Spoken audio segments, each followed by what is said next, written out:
Hello అండి, అందరికీ నమస్కారం. ఈ వీడియోలో అయితే మాత్రం మేము భద్రాచలం ట్రిప్ గురించి అయితే చెప్తున్నాను. ఈ వీడియో అయితే స్కిప్ చేయకుండా చూడండి, ఎందుకంటే ఈ వీడియోలో చాలా విషయాలు మీకు తెలుస్తాయి. ఎవరు వెళ్ళని వాళ్ళు కూడా ఈజీగా వెళ్ళొచ్చు, వన్ డేలోనే దర్శనం అయిపోతుంది. అది ఎలాగైతే మాత్రం ఈ వీడియోలో చూసేద్దాం. అంతవరకు వీడియోని స్కిప్ చేయకుండా చూడండి.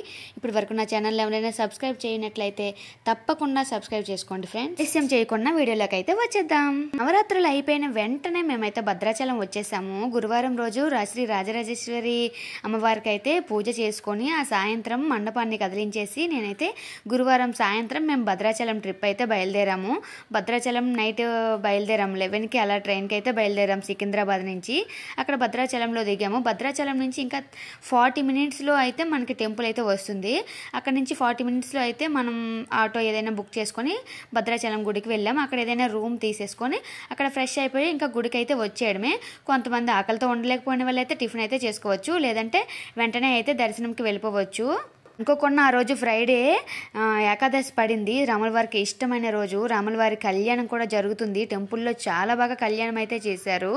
గుడిలో అయితే చాలా బాగా ఫోటోలే అలౌ చేయరు, కానీ మా అన్నయ్య వాళ్ళ ఫ్రెండ్స్ అలా తెలిసిన వాళ్ళు ఉంటే మేము గర్భగుడిలోకి వెళ్ళి పూజ అయితే జరిగింది. చాలా బాగా అయితే చేసుకున్నాం.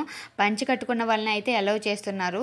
సో గర్భగుడిలో అయితే పూజ కళ్యాణం అన్నీ చూసాము. కూర్చున్నాం ప్రశాంతంగా. ఒక 15 మినిట్స్ వరకు గర్భగుడిలో ఉంచారంటే గ్రేట్ కదా. ఫస్ట్ టైం అలా అంత పెద్ద టెంపుల్లో మేము గర్భగుడిలో అంత టైం ఉండి కూర్చొని పూజ చేసుకోవడం ఫస్ట్ టైం. చాలా టెంపుల్స్కి వెళ్ళాం కానీ క్యూలో వెళ్ళి వచ్చేయడమే కానీ ఎలా అయితే చూడలేదు. ఫస్ట్ టైం అయితే చూశాను భద్రాచలం టెంపుల్. ఇంకా అక్కడ సీతమ్మ వారిది పర్ణశాల, ఇంకా కుటీరము, అక్కడే అరుణాచలం, చిన్న అరుణాచలం ఉంది. అరుణాచలంలో 1008 శివలింగాలు ఉన్నాయి. ఆ వీడియో గురించి అయితే చెప్తాను. సో వీడియోలోకి అయితే వెళ్ళిపోదాం ఏంటనేది. గోదావరి నది దగ్గరికి అయితే వచ్చేస్తున్నాం కదా. సో గోదావరి నది ట్రైన్ చెప్పాను కదా, ట్రైన్ దిగిన వెంటనే మనిషికి 200 రూపీస్ అయితే తీసుకున్నారు. ఇంకా ఆటోకి 1 అవర్ అలా పడింది భద్రాచలం స్టాప్ నుంచి మనం భద్రాచలం టెంపుల్కి. అక్కడ డైరెక్ట్గా అయితే ట్రైన్ లేదు భద్రాచలం టెంపుల్ వరకు. అక్కడ నుంచి అయితే ఆటో బుక్ చేసుకున్నాం. 200 తీసుకున్నారు. సో 1 అవర్లో అయితే మేము దిగిపోయాము. భద్రాచలం గోదావరి నది చూడండి, చాలా ఎక్కువ వాటర్ ఉంది. బోటింగ్ లాంచ్లో వెళ్తే చాలా బాగుంటుంది పాపికొండల మధ్యలో అయితే, కానీ అలా కుదరలేదు. పిల్లలు భయం వేసింది కూడా మాకు. ఆ బోట్ ఎక్కడానికి కూడా చాలా భయం వేసింది. యాక్చువల్గా వర్షాకాలం కదా, సో వేరే సీజన్లో వెళ్తే మాత్రం కొంచెం అలౌ చేయొచ్చేమో, కానీ వాటర్ ఫ్లోటింగ్ మామూలుగా లేదు, చాలా ఎక్కువ ఉంది. ఇంకా నవరాత్రులు ఒకటి అయిపోయాయి కదా. నవరాత్రులు అయిపోయి 11 రోజులకి అమ్మవారిని నిమజ్జనం చేయకూడదని చెప్పి శనివారం రోజు నిమజ్జనం అయితే చేస్తున్నారు అందరూ. ఇంకా దుర్గామాతలు, నవరాత్రులు అమ్మవార్లు అన్నీ కూడా అప్పుడే నిమజ్జనం చేస్తున్నారు. గోదావరి నది అయితే ఖాళీ అయితే లేదు. సో మేమైతే గోదావరి నదికి అయితే వచ్చేసాం. ఫస్ట్ దర్శనంకి ముందు అయితే మాత్రం రూమ్లోకి వెళ్ళి ఫ్రెష్ అయిపోయి వచ్చిన వెంటనే ఫస్ట్ గోదావరి నదికి వెళ్ళాము. బోటింగ్ అయితే ఎక్కుతానని పిల్లలు ఏడుపు, సో మేమైతే వద్దని చెప్పాము. సో ఇంకా అక్కడ ఏకాదశి దీపాలు వదలండి గోదావరి నదిలో, చాలా బాగుంటుంది అన్నారు. అక్కడ భవానీ మాతలు అందరూ అక్కడ స్నానం అయితే చేస్తున్నారు. గోదావరి నదిలో అయితే మేము స్నానం చేయలేదు పిల్లలతో. ఇంకా నీళ్ళైతే తలపైన చిలికించుకున్నాము. రూమ్లోనే స్నానం చేసి ఫ్రెష్ అయ్యి వచ్చి గోదావరి నదిలోనైతే దీపాలు, ఒత్తులు, పసుపు, కుంకుమ, పువ్వులు, ప్రసాదాలు, ఇంకా 101 ఒత్తులు కూడా కొనుక్కొని అయితే వదిలేసాము నదిలో. అయితే పూజ అయితే చక్కగా అయిపోయింది. అమ్మవారి విగ్రహాలు కూడా అక్కడే అటు సైడ్ నిమజ్జనం అయితే చేస్తున్నారు. ఎక్కడా ఖాళీ లేదు. సో పిల్లలతో పాటు కొంచెం ఇటువైపు దూరంగా వచ్చాము మేము. ఈ ఖాళీ ప్లేస్ చూసుకొని వచ్చాము. అటువైపు భవానీలు స్నానం చేస్తున్నారు, ఇంకా అయ్యప్పలు అందరూ ఉన్నారు. సో ముట్టుకోకూడదని చెప్పి ఇక్కడికైతే వచ్చాము. ఇంకా ఇక్కడైతే పూజ అయితే గోదావరి నది అయిపోయిన వెంటనే మేము టెంపుల్కి వెళ్ళాలని అయితే అనుకుంటున్నాము.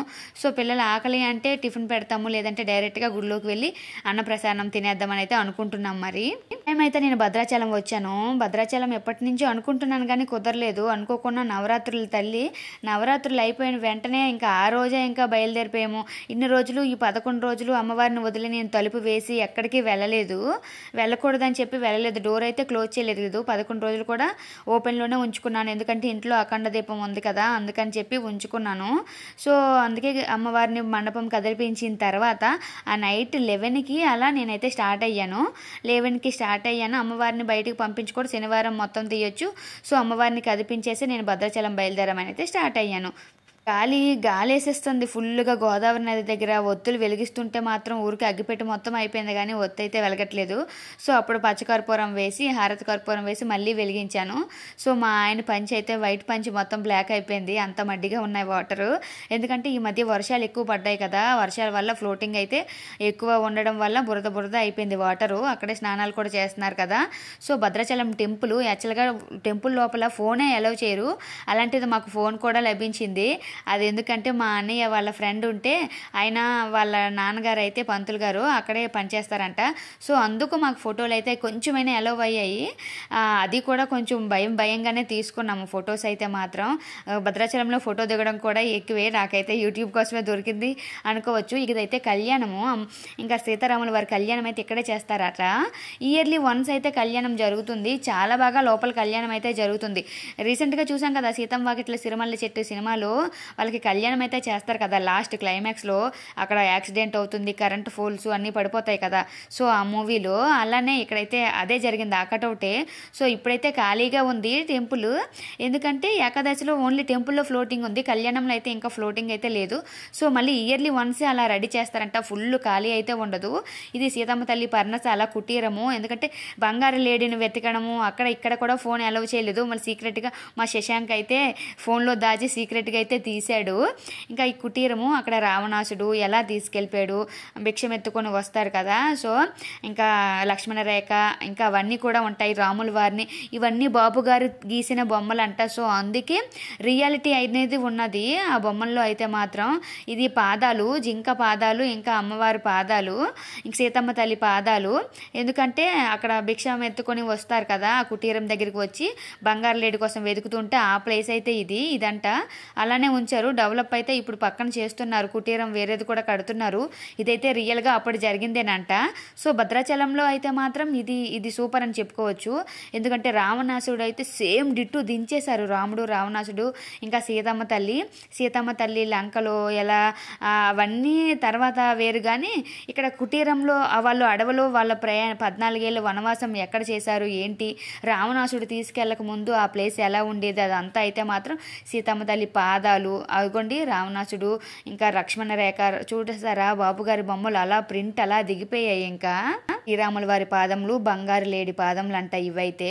ఇంకా దీనికి తర్వాత ఇప్పుడు భద్రాచలంకి పర్ణశాల కుటీరంకి మధ్యలో శివలింగం అయితే 1008 శివలింగాలు అయితే ఉన్నాయి, అవైతే చాలా బాగున్నాయి. అసలు భద్రాచలం తర్వాత 1008 శివలింగాలు ఇంకా జ్యోతిర్లింగాలు సెపరేట్గా ఉన్నాయి, చాలా బాగున్నాయి. అసలు చూస్తుంటే అసలు చూడాలి అనిపించింది. అప్పటికే చాలా ఎండ వచ్చేసింది, కానీ లోపలైతే మాత్రం మనీ పే చేసుకొని చూడడానికి అయితే వెళ్ళాలి. సో లింగంకి మనం నీళ్ళు వేస్తే మంచిది కదా. సో అక్కడే ట్యాపులు అయితే పెట్టారు, ఏ లింగానికి ఆ లింగానికి సెపరేట్గా ట్యాపులు అయితే పెట్టారు. మనం అక్కడ రాగి చెంబులు అయితే పెట్టారు, చెంబుతో మనం వాటర్ అయితే లింగానికి అభిషేకం అయితే చేయొచ్చు, ఆ శివలింగానికి అయితే అభిషేకం చేయొచ్చు. మా వాళ్ళు అయితే అభిషేకం అయితే చేశారు, అన్ని జ్యోతిర్లింగాలకి కూడా అభిషేకాలు చేశారు. ఏ జ్యోతిర్లింగానికి అక్కడే ట్యాపులు అయితే సప్లై చేశారు, చాలా బాగుంది. ఈ అయితే చాలా బాగుంది. స్ఫటిక లింగము లోపలికి అలౌ చేయలేదు, ఇది ఒక్కటే, అన్ని లింగాలకి లోపలికి అలౌ చేశారు. కానీ స్ఫటిక లింగంకి ఒకటే పైపు పెట్టారు, ఆ పైపులో వాటర్ వేస్తే స్ఫటిక లింగం పైన అయితే అభిషేకం జరిగింది, చాలా బాగుంది కదా. సో శివయ్యని దగ్గర నుంచే చూస్తున్నట్టు అనిపించింది. పిల్లలు కూడా చాలా ఆనందంగా, శివుడు భక్తులే వాళ్ళు కూడా చాలా ఆనందంగా చూశారు.